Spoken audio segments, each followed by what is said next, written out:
ఇల్లు ఒకటైనా కూడా కంజెస్టెడ్ ఉంది సార్ అక్కడ. సో మన ఇల్లు ఒకటైనా కూడా ఒక దగ్గర మనకు సెట్ అవునప్పుడు ఏదైనా కంజెస్టెడ్ ఉన్నప్పుడు మనం ఏం చేస్తాం సార్, పెద్ద హాల్ ఏదో తీసుకున్నాం. అలా విధంగా ఇక్కడ పెట్టడానికి కారణం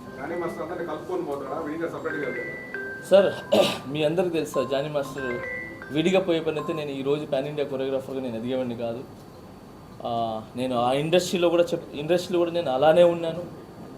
అందరి ఇంటి వాళ్ళలాగానే ఉన్నాను. ప్రతి ఒక్క ఇంట్లో ఒక కొడుకులాగా, ఒక తమ్ముడిలాగా, ఒక బ్రదర్లాగా ఇలానే ఉన్నాను. సో అలానే ఇక్కడ కలుపుకోబోయేవాడినే కానీ సపరేట్గా నేను ఒక్కడనే చేయాలని అలా ఏం లేదు సార్. ఇంకొకటి గుర్తుపెట్టినా సార్, నేను ఏదో పదవులు ఆశించో, ఏదో ఇస్తారని చెప్పో, పదవులు ఆశించో ఇస్తారని చెప్పో నేను రాలేదు సార్. నేను కళ్యాణ్ గారి అంటే పవన్ కళ్యాణ్ గారి ఆశయాల్ని ముందు తీసుకుని వెళ్ళాలని వచ్చాను తప్ప నాకు వేరే ఉద్దేశాలు ఏం లేవు సార్. మీరు అడగొచ్చు, మీరు ఇక్కడి నుంచి పోటీ చేస్తున్నారా లేదని చెప్పి మీరు అడగొచ్చు, ఎక్కడ సీట్ ఇస్తున్నారో అడగొచ్చు. మీరు అడిగే క్వశ్చనే నేను చెప్తున్నాను.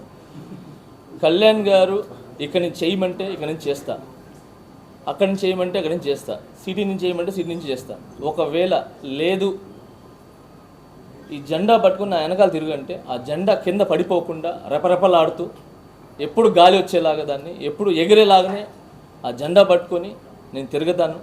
నాకు ఏ పదవి లేదు, నాకు పదవుల మీద ఇది మోజ్ ఏం లేదండి.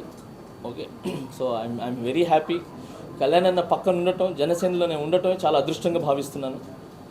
సో ఆ జెండా పట్టుకుని ఆ జెండా పడిపోకుండా అదే ఎగిరేలాగా నేను ఉంటానని కోరుకుంటున్నాను. This is my opinion.